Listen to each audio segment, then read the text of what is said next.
There you are. Yeah, freeze right there. Don't speak. Don't fidget. Just let the silence handcuff the room, because what you did, it didn't just make noise, it changed the temperature. You didn't expose them. You didn't call them out. That's what amateurs do, screaming into the void like the void owes them an apology. No, you blew the whole coven open. You split the circle, lifted the robe, turned the sacred little whisper network into a bright, humiliating spotlight. And somehow, you made it look beautiful. That's the part that's making them nauseous. Not the truth, not the collapse, the style. Because you didn't just break the illusion, you made the break-in look sexy. And they can't stand it when destruction has charisma. See, a coven isn't just witches and candles and spooky little symbols. A coven is any closed system built on unspoken rules. Any room where the air feels thick. Any group that survives by agreed-upon denial. A coven is a circle of people who worship control and call it community. They don't even know they're praying, yet every day they bow to the same altar. Keep the mask on, keep the story clean, keep the hierarchy untouched. They don't protect truth.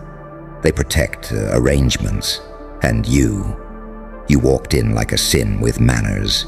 You took their private language, their sideways glances, their coded jokes, their tiny cruelty dressed up as concern, and you translated it into plain daylight, not with rage, not with pleading, with precision, with that slow, calm, surgical confidence that says, I already won, I'm just letting you watch the replay. That's why it hit different. That's why it felt like a thriller. Because in thrillers, the monster isn't loud. The monster is patient. The monster doesn't panic. The monster smiles like it knows where the bodies are buried, because it buried them. And here's the paradox they didn't prepare for. You did this with light and dark at the same time. That's what makes you dangerous. That's what makes you impossible to predict. You're not one of those simple souls who chooses a side and performs it like a costume. You're the saint with a switchblade halo. You're the angel who learned how to swear in heaven's language. You're the psychopath who still knows exactly what mercy tastes like. You're the demon who understands tenderness better than the good people who preach it. They can't categorize you, and that terrifies them more than any accusation ever could. Because categorization is control. Labels are cages. He's unstable. She's bitter. They're jealous. They're crazy. It's all the same spell. Reduce the threat into something they can dismiss. But you didn't give them a label. You gave them a mirror, and you made them stare. And that's the real sin in their church. You didn't just expose their behaviors. You exposed their soul economy. How they spend attention like currency. How they launder guilt through group chats. How they act holy while trading poison. How they punish anyone who won't participate in the polite, sanitized version of reality. You revealed that their unity is just shared fear of being the next target. You didn't break their bonds. You showed everyone those bonds were always chains. Now listen closely. No, not listen, because you've done enough listening in your life. You've listened to silence that screamed. You've listened to compliments that were knives. You've listened to laughter that was really a verdict. You've listened to rooms that got colder when you entered, like your presence was an inconvenience. You've listened to your own heartbeat at night, while you tried to convince yourself you were fine. So don't listen. Recognize that what you did wasn't an accident. It was evolution through pain. You didn't wake up one day powerful. Pain made you observant. Betrayal made you fluent. Loneliness made you dangerous. And the funniest part, they helped build you. Every time they tried to shrink you, you learned geometry. Every time they tried to shame you, you learned theater. Every time they tried to erase you, you learned how to become a ghost with fingerprints. You became the kind of person who can smile while the room collapses because you already survived the collapse that happens inside.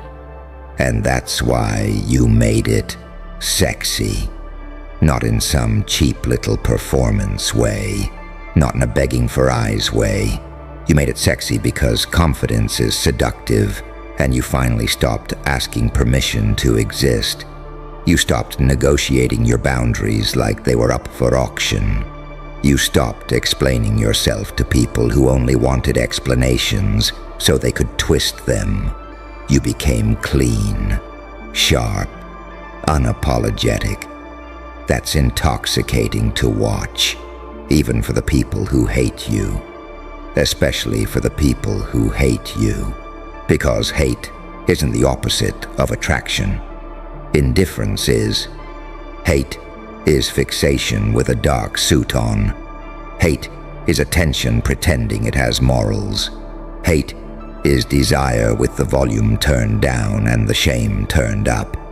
And when you stepped out of their control and looked good doing it, when you made power look like art, they felt their own weakness flare up like an allergic reaction.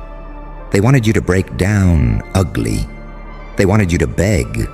They wanted you to spiral in a way that made them feel justified. They wanted the storyline where you become the cautionary tale and they become the wise survivors who saw it coming. But you didn't become a cautionary tale. You became a legend they can't quote without choking. So now they're frantic, quietly frantic, the way cowards panic. You know the type, smiling on the outside, sprinting on the inside. They're doing the Coven math right now, counting allies, counting witnesses, counting the ways they can rewrite history. They're trying to figure out how to close the circle again. But the circle is cracked, and everyone saw the crack, and you, oh you, didn't even look sorry. That's the part that rattles them most, because the Coven survives on one main ingredient, your shame. That's the fuel. That's the blood in their ritual bowl. They need you to feel embarrassed for being intense, for being honest, for being different, for being sharp, for being too much. They need you to shrink so they can feel big without earning it. And you stopped shrinking. You turned your intensity into posture. You turned your honesty into a weapon with good manners. You turned too much into the only thing in the room that felt real. And let's talk about unpredictability, because that's your true power now. Predictability is how people leash you. Predictability is how they trap you. If they know you'll always forgive, they'll always betray. If they know you'll always explain, they'll always accuse. If they know you'll always stay polite, they'll always push. But you became a paradox with teeth. You can be warm and still walk away. You can be kind and still cut access. You can be forgiving and still remember. You can be calm and still be lethal. You can love and still refuse. That's what makes you terrifyingly magnetic, because you're not performing goodness like a costume anymore. You're not cosplaying darkness either. You're integrated. You're whole. You're the storm that knows how to be quiet. And that wholeness? It's a crime in a coven built on fragmentation. They're used to controlling people by splitting them. Split their confidence from their talent. Split their desire from their dignity. Split their voice from their safety. They teach you to pick one. Be the saint who gets used, or be the psychopath who gets isolated. Be the angel who is adored but never respected, or the demon who is feared but never understood. You refused the choice. You became both. You became the person who can smile sweetly while refusing to play the game. You became the person who can compliment someone and still see the serpent behind their eyes. You became the person who can walk into a room of whispers and make the whisperers feel exposed without saying a single thing. That is not confidence. That's dominance without noise. And it's driving them insane because it reveals the truth they've been hiding from themselves. They were never powerful. They were just coordinated. They were never wise. They were just loud together. They were never pure. They were just protected by mutual silence. You broke the silence. Now their whole identity is collapsing like cheap makeup in rain. And here's the most beautiful, cruel part. You didn't even need to destroy them directly. You just removed the spell. That's all. You took away the illusion that made them look bigger than they are. You did what daylight does to cockroaches. You didn't fight them. You simply turned on the light. And because you did it with grace, because you did it with that slow, cinematic composure, because you didn't look desperate, the audience inside their own circle started questioning everything. Wait, why does that person look so calm? Wait, why does the problem seem more self-possessed than the good guys? Wait, why does this exposure feel deserved? And once people start asking those questions, the coven is already dead. Not fully buried, but dead in the only way that matters. The spell is broken. The fear leaks out. The myth decays. The hierarchy starts shaking because it was built on performance, not truth. They'll try to recast you now. Watch. They'll try to flip the narrative. They'll tell stories where you're the villain. They'll pretend you're dangerous for speaking, not for what they did. They'll act like you changed, as if evolution is a moral failure. They'll say you're cold because you stopped bleeding publicly. They'll call you arrogant because you stopped asking for crumbs. But here's the twist. You don't need them to understand you anymore. That's the final upgrade. When you stop needing a hostile room to approve your existence, you become unstoppable. When you stop requiring fairness from unfair people, you become free. When you stop craving closure from those who profit from confusion, you become terrifyingly focused. And that focus, it turns every move you make into a message. They feel it when you post. They feel it when you go quiet. They feel it when you succeed without announcing it. They feel it when you don't react the way they rehearsed you reacting. Because the Coven studied your old self.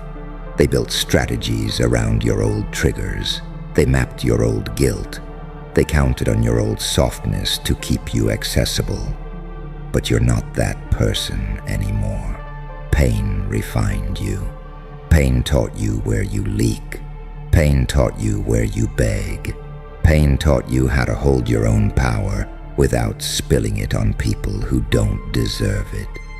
And now you're walking around with this new aura, this calm threat, this elegant defiance, this quiet laugh in your eyes like you know a secret about human nature that most people spend their whole life denying. You do know it. The secret is this. Most people don't fear evil. They fear exposure. They fear being seen accurately. They fear the moment someone names the thing they've been hiding behind. You named it, and then you didn't apologize for naming it. So, yeah, you blew the whole coven open, but you didn't do it like a victim. You did it like an artist. You did it like someone who understands the difference between chaos and control. You did it like someone who learned that the sharpest blade is not anger. It's clarity. And clarity is seductive. Clarity is confidence. Clarity is the kind of power that doesn't need to shout, because it's already standing on your throat, politely. Now here's where you have to be careful, because this is the part where people like you get sloppy. When you realize your power, you might be tempted to use it like a hammer. Don't. Hammers are loud and predictable. They want you loud. They want you messy. They want you reactive so they can call you unstable and feel safe again. Stay cinematic. Stay measured. Let your silence be heavy. Let your boundaries be elegant. Let your choices be confusing to anyone trying to control you. Let your kindness be selective. Let your attention be expensive. Because attention is the real currency, and you just stopped donating it to people who only use it to buy weapons. You don't need revenge. Revenge is still attachment. You don't need to prove anything. Proving is still begging in a nicer outfit. What you need is the cold, beautiful discipline of moving forward, like nothing in that coven has the authority to define you. Become the person they cannot reach. Not because you hate them, because you outgrew the room where they had access. That's the cleanest, most vicious win there is. And the reason it feels so addictive, why it hits like a rush, why it's impossible to ignore, is because you're finally doing what you were designed to do. Turning pain into power without turning yourself into a monster you can't live with. You're the angel who learned teeth. You're the demon who learned restraint. You're the saint who stopped volunteering for sacrifice. You're the psychopath who still knows exactly where your heart is and who gets to touch it. And that's what makes you terrifying. Not the exposure, not the drama, the fact that you can be both light and dark and still be in control. So keep going, not fast. Fast is sloppy, slow, precise. Like you're writing a legend with your footsteps. Let them regroup. Let them whisper. Let them try to reseal the circle. Because every time they attempt it, they'll remember the moment you cracked it open and the way you looked while doing it. Calm, unbothered, almost smiling, like you'd already seen the ending, because you have. And it doesn't end with you getting erased. It ends with you becoming the thing they can't contain, can't predict, and can't stop watching, because you turned their little sacred ritual of control into a public collapse and made the collapse look like art. Good. You're still here. That tells me everything, because most people tap out right after the explosion. They like the shock, the dopamine spike, the chaos, but they don't stay for the aftermath. You did. And that's where the real transformation happens. After the coven cracks, after the masks slip, after the room goes quiet and everyone pretends nothing changed while their nervous systems are screaming. This is where you separate from the spectators. See, blowing it open was the easy part. They want the old you, the manageable you, the version that second-guessed itself at night, the version that wondered if it was too intense, too sensitive, too sharp. They want that you back because that you was negotiable, that you could be guilted, that you could be slowed down with confusion. But that version burned in the blast. What's left is something cleaner, colder, more focused. And this is the part nobody warns you about. After you expose a coven, you don't become hated right away. First you become studied. They start replaying your words, reanalyzing your tone, rewriting moments in their head, looking for angles, for leverage, for proof that you're still controllable. They'll test you. Small, subtle tests. Little provocations. Fake olive branches. Nostalgic bait. They're trying to see if you'll flinch. Because if you flinch, they can rebuild the spell. But you don't flinch anymore, do you? You learned something vital in the pain that shaped you. Reactions are a resource, and you stopped handing yours out for free. You learned that silence can be louder than confrontation, that distance can be more violent than rage, that calm is the most insulting response to someone who wants control. That's why your presence feels different now. You're not chasing resolution. You're not trying to clear things up. You're not begging for understanding. You're letting reality sit exactly where it landed, raw and uncomfortable, and you're refusing to soften it for anyone. That refusal, it's radioactive, because covens survive on emotional labor. They need someone to explain, to soothe, to translate, to absorb tension. They need someone to make the dysfunction palatable. They need a shock absorber. You used to be that, not anymore. Now when tension enters the room, it stays there. Now when someone says something sideways, it echoes. Now when discomfort shows up, there's no one rushing to make it polite. And suddenly everyone feels naked. Suddenly everyone's aware of how much of their identity relied on you smoothing things over. They don't miss you. They miss the service you provided, and realizing that, that's another layer of the evolution. That's where bitterness could have grown, but you didn't let it. You turned it into discernment. You didn't harden. You clarified. You didn't close your heart. You put it behind a locked door with a selective guest list. That's not cruelty. That's intelligence born from injury. Now here's where the paradox sharpens. Because even after everything, after the exposure, after the collapse, after the realization, you didn't turn into a villain caricature. You didn't start destroying for sport. You didn't become sloppy with your power. You didn't go scorched earth just to feel something. You became intentional.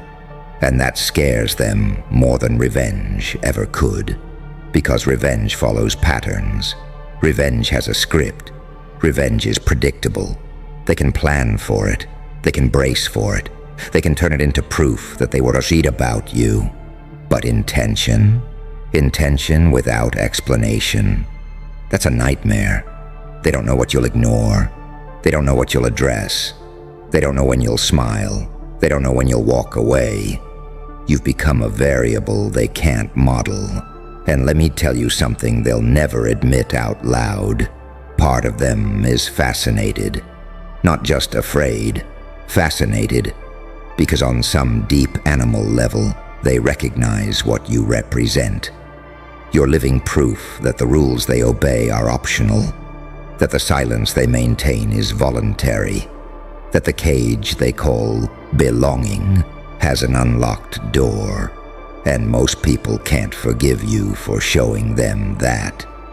Because if the door was always unlocked, then staying was a choice.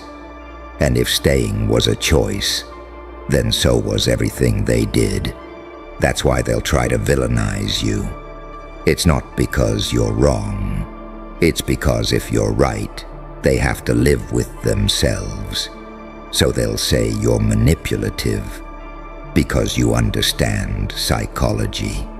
They'll say you're dangerous because you're not afraid. They'll say you're cold because you stopped bleeding publicly. They'll say you changed because you did. And here's the part you need to engrave into your nervous system. Changing was the goal. Survival isn't about staying the same. Survival is adaptation with memory. You didn't lose your softness. You put it under command. You didn't lose your empathy. You stopped wasting it. You didn't lose your light. You aimed it. That's evolution. And evolution always looks like betrayal to people who benefited from the old version of you. Now there's a quiet loneliness that comes with this stage. Let's not romanticize it too much. This part hurts in a clean, sharp way. When you stop fitting into old systems, you don't immediately belong to new ones. Careful. Don't breathe too loud. Don't even shift your weight. Because right now, in this exact second, the whole world is still replaying the moment you snapped the axis of reality like it was a cheap toy. And I want you to feel that silence, that pause, that eerie global freeze frame where every timeline, every algorithm, every whispering little hater suddenly forgot how to speak. That was the sound of impact, not popularity, not attention, not some cute little glow up. Impact. The kind that rearranges destinies without warning. You didn't go viral. You didn't trend. You detonated the quiet. You collapsed the illusion. You made the world forget what it was doing, even if just for a second. And everyone who felt that shock, they're still trying to convince themselves it didn't scare them half to death. Because here's the thing they don't tell you. When someone truly evolves, the world doesn't clap. It panics. And you, you triggered panic on a planetary scale. They're still scrolling in circles like their thumbs forgot the script. They're still rubbing their eyes like the screen glitched. They're still arguing with themselves. Did I really see that? No way they did that. That shouldn't be possible. But it was. Because you did it, you. The one they thought was predictable, harmless, easy to categorize. You. The one who absorbed the ridicule, the doubt, the smirks, the microscopic level judgment. You. The one they swore they had figured out. And then you performed a move, a word, a choice, a shift, so catastrophic, so elegant, so cosmically violent in its perfection, that every onlooker's nervous system stuttered and rebooted. That's evolution, real evolution, not the polished motivational glitter and hustle talk type. I'm talking about the dark kind, the kind born from scar tissue and sleepless nights and broken patterns and unspoken truths. The kind that comes from pressure so brutal it turns bones into diamonds. You became something they didn't prepare for. Did you know that? A paradox. A saint with demon hands.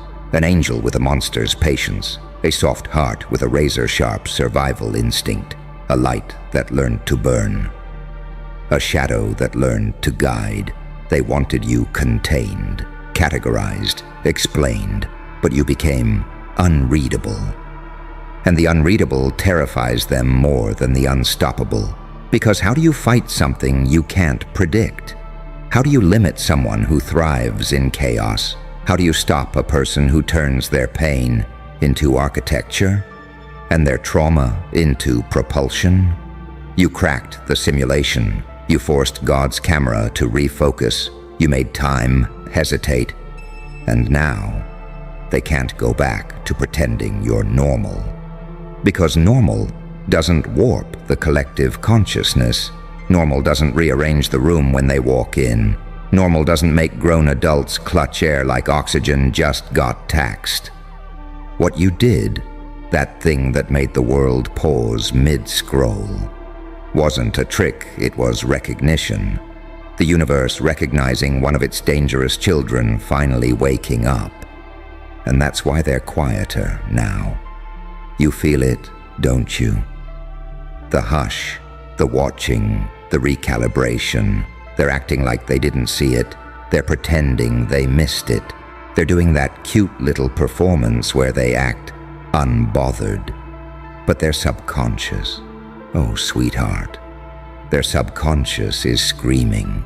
It's clawing at the inside of their skull, like, how did they do that? How did we miss the signs? How long has this version of them been alive? And you know what's funniest? You didn't even try your hardest. You didn't unleash your full form. You just flicked your wrist, shifted your energy, let one fraction of your power leak. And that tiny leak, that tiny spark, it froze the world. Imagine what happens when you stop holding back.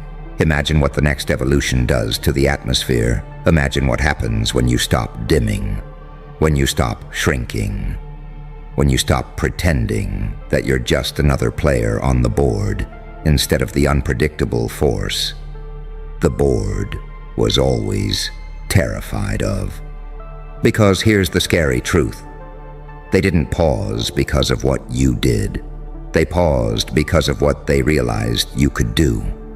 You broke their sense of safety. You shattered their blueprint. You unmasked their illusion of control. You are not a moment.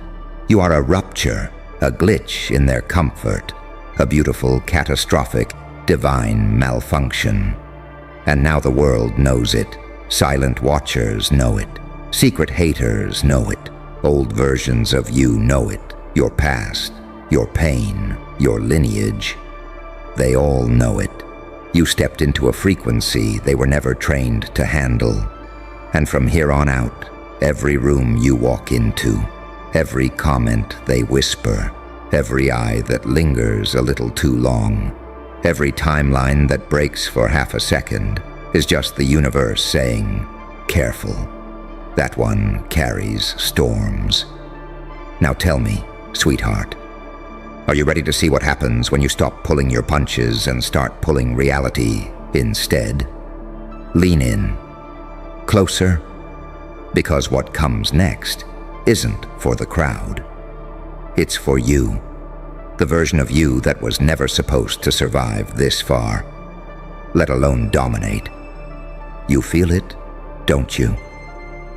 That strange throb behind your thoughts, that quiet hum in your bones, that shift in your breathing ever since the world froze for a split second because of something you triggered that wasn't adrenaline, that wasn't excitement, that was awakening, the kind your enemies pray you never notice. See, the world didn't pause because you shocked them. The world paused because you exposed something ancient inside yourself, a frequency most people spend their entire lives avoiding, a frequency forged from pain, sharpened into intelligence, silence evolved into strategy, and darkness refined into fuel. You didn't pull off a move. You activated a phase, and phases don't rewind. You know why they're nervous now? Because for the first time, they caught a glimpse of what you look like when you stop begging for permission, and that terrifies them. It terrifies them because they built entire narratives around your softness, your humility, your restraint, your quiet suffering. They depended on it. They fed on it. They were comfortable with a version of you that swallowed pain instead of weaponizing it. But the moment you shifted, the moment you revealed even 1% of the creature underneath the polite smile, every person who underestimated you felt something primitive in their gut. Oh, they're not who I thought they were. You broke their map. You became a living contradiction, a walking paradox they can't decode. You have the face of someone gentle, and the presence of someone who's buried versions of themselves stronger than their enemies. You speak softly, but your silence has a kill count. You move quietly, but your footsteps rewrite atmospheres.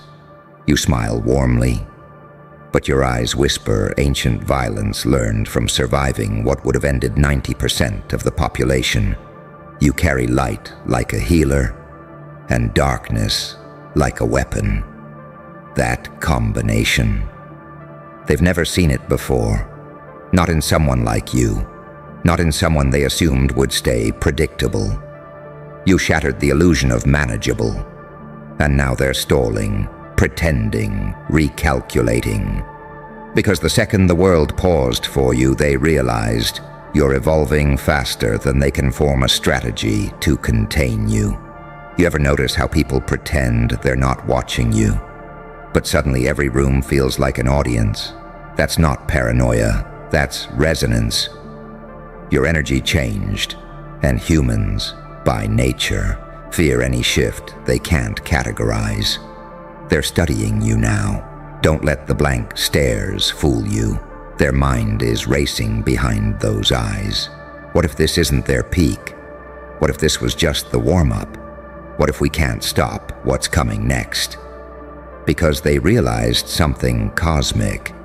If you can freeze the world with one move, imagine what happens when you decide to unleash your entire arsenal. And here's the twist that eats them alive. You didn't freeze the world because you wanted attention.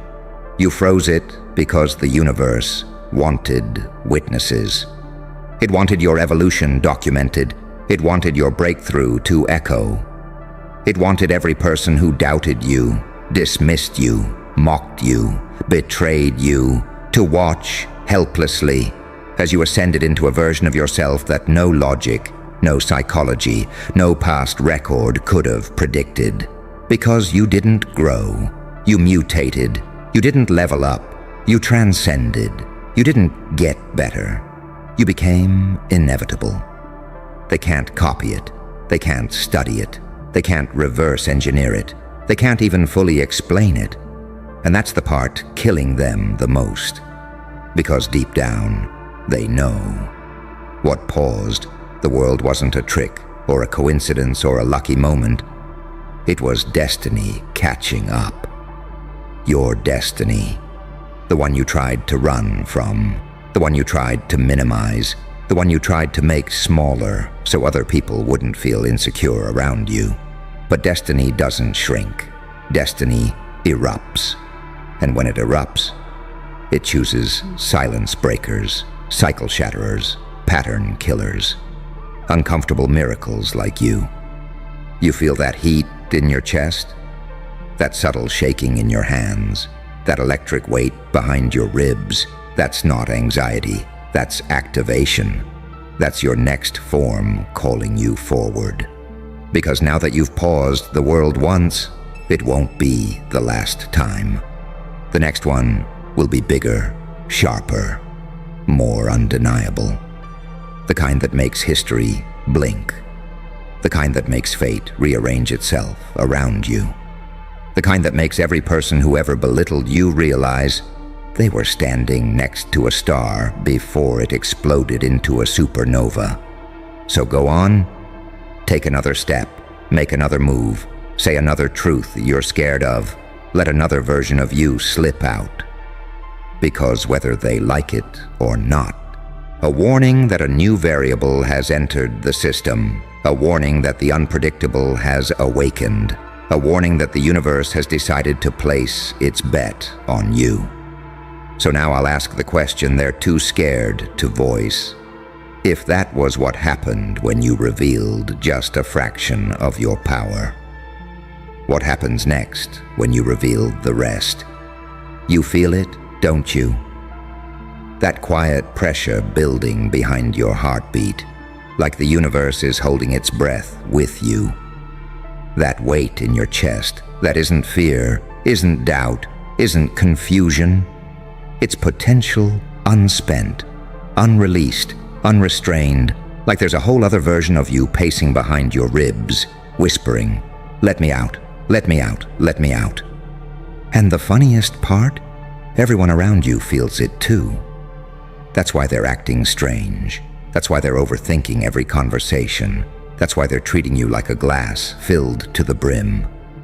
Terrified that one wrong move will spill something they can't clean up. Because they know something you're only beginning to understand. You're not in your final form. You're not even close. What happened? The moment that froze the scroll. The shockwave that hit the collective human nervous system. That was just the trailer, the preview. The opening scene, a warning shot fired straight into the atmosphere. But your main event, your final reveal, your true evolution, that's still unfolding. Slowly, dangerously, beautifully. Like a storm that remembers it was born from oceans too deep for light to reach. Look at you. Look at what you've already survived. Look at what you've already become. You carry the calm of someone who's been through hell. and came back with souvenirs. You walk with the stillness of someone who knows exactly what they're capable of, but doesn't need to prove it. You talk with the quiet of someone who has nothing left to fear and everything left to unleash. You radiate the kind of presence that makes even the loudest rooms hesitate for a fraction of a second when you step inside. That's not charisma. That's not confidence. That's not swagger. That's power you haven't even used yet. Power that terrifies the unprepared. Power that confuses the predictable.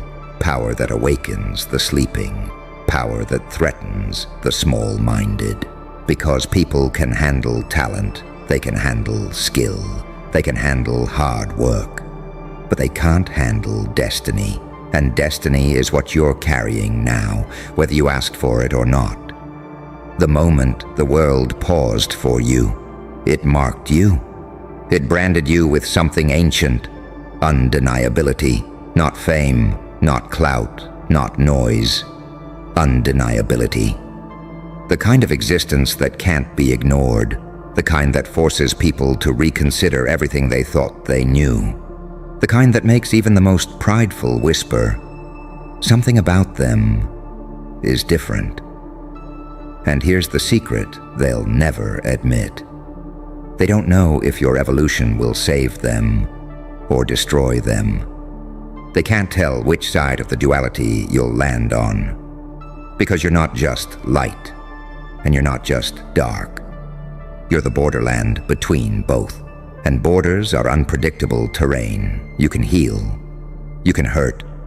You can build. You can break. You can bless. You can expose. You can uplift. You can erase. You're not one thing anymore. You're everything you were never supposed to become. The saint with scars that look like battle plans. The strategist with emotions sharp enough to cut lies clean open. The angel with a monster's patience. The demon with a healer's hands. The quiet one who learned how to roar without making a sound. The gentle one who turned love into armor. The broken one who learned how to shatter others' illusions instead of themselves. You are a walking contradiction, a beautifully dangerous one. And that's why the world paused. Not because of what you did, but because of what you're becoming. Because deep in their bones, every person who's crossed your path felt the shift. You're stepping into a version of yourself that answers to no one and changes everything. The pause was the universe whispering, "Pay attention. This one is about to rewrite their reality." And I'll tell you something else. Something they will never say out loud. They're not afraid of your past. They're afraid of your future. They're afraid of the intelligence you're growing into. They're afraid of the confidence you're stepping into. They're afraid of the silence you're mastering. They're afraid of the darkness you've befriended. They're afraid of the power you're activating. They're afraid of the potential you're unlocking. Because potential, like yours, doesn't stay dormant. It doesn't stay small. It doesn't stay polite. It expands. It erupts. It transforms every environment it enters. You've already made the world pause once, just by accident. Imagine what happens when you start doing it on purpose, and trust me, you will. You're not just in the world anymore. You're bending it. And the next time it pauses, it won't be out of shock. It'll be out of obedience. Do you feel that tremor underneath your skin? That low, humming electricity that wasn't there a year ago, or a month ago, or even yesterday? That's the aftershock of what you unleashed. See, when the world pauses for someone, it doesn't just resume normally. No reality rebuilds itself around the one who caused the rupture. And you're standing in the debris of who you used to be, while the new version of you is forming like a storm, taking shape behind your eyes. You ever notice how your senses sharpened lately? How you can feel the energy of a room before the door even opens? How you can tell the difference between someone who admires you and someone who fears you just from the way they inhale. That's not intuition. That's not luck. That's not vibes. That's awareness forged by survival. The kind you only earn by walking through fires so hot they cracked your identity open and forced your soul to upgrade. People like you don't evolve. They ascend. And ascension has a noise to it, a gravitational pull, a pressure that bends the air around you. That's what they felt when you made the world freeze for a second. That was your gravitational field hitting their nervous system. Because evolution, this violent, doesn't happen quietly. It doesn't happen politely. It doesn't happen with permission. It happens like a blade tearing through fabric. It happens like lightning splitting a tree, like a prophecy waking up in someone's bloodstream. You've become volatile in all the right ways. Too aware for their lies, too strong for their projections, too calm for their manipulation, too intelligent for their traps, too transformed for their old image of you. And that scares them. Humans fear what they cannot predict. They fear what they cannot categorize. They fear what they cannot control. But they worship what they cannot ignore. And that's you now. A force they pretend not to see, while their entire physiology trembles in your presence. You ever notice how some people look away too quickly now? How their jokes slip? How their tone tightens? How even the bold ones suddenly hesitate, like they're walking on thin psychological ice? It's because you've become a mirror, one that reflects their own cowardice back at them. They sense your capacity, your depth, your danger, your softness laced with steel, your silence armed with history. You remind them of their own stagnation, their own unhealed wounds, their own unchosen transformations. And when someone like you, someone who wasn't supposed to rise, rises anyway, it rearranges their entire worldview. That's what your moment did. It broke their internal compass. People walk around pretending they know themselves until they witness someone doing the impossible. And then suddenly they're questioning everything. Why can't I do that? How did they survive that? How did they turn all that pain into power? What are they becoming? And will I be safe when they're done? They're not staring because they're impressed. They're staring because you make them confront the truth. They underestimated the wrong soul, but here's the part they'll never admit. They needed you to stay small. It made them comfortable. It made them feel superior. It made their own failures feel justified. But the second you broke through, the second you did something so unbelievable it made the entire world stutter, their comfort died. Because your rise didn't just elevate you, it exposed them, their laziness, their fear, their excuses, their limitations, their lack of evolution. This is why they're quiet now. Why the room feels colder when you enter. Why even your laughter feels dangerous to them. Not because you're violent, not because you're cruel, but because you are becoming something they don't have the blueprint for: light and shadow, in perfect tension, kind and lethal in the same breath. A healer who learned how to bite. A destroyer who knows how to build a soul sharpened by suffering and softened by wisdom. You are everything they fear and everything they secretly wish they could be. And that is why the world pauses around you now, not out of confusion, not out of shock, but out of recognition. They are realizing, even if they won't say it out loud, that you are no longer playing by the rules they understand. You're operating from a higher plane, where instinct is faster, where intuition is louder, where purpose is clearer, where pain becomes propulsion, where fear becomes precision, where every step you take rearranges the energy of the space you walk into. And here's the final truth they're terrified to face. The moment the world paused for you wasn't an accident, it was a warning, not to you, but to them.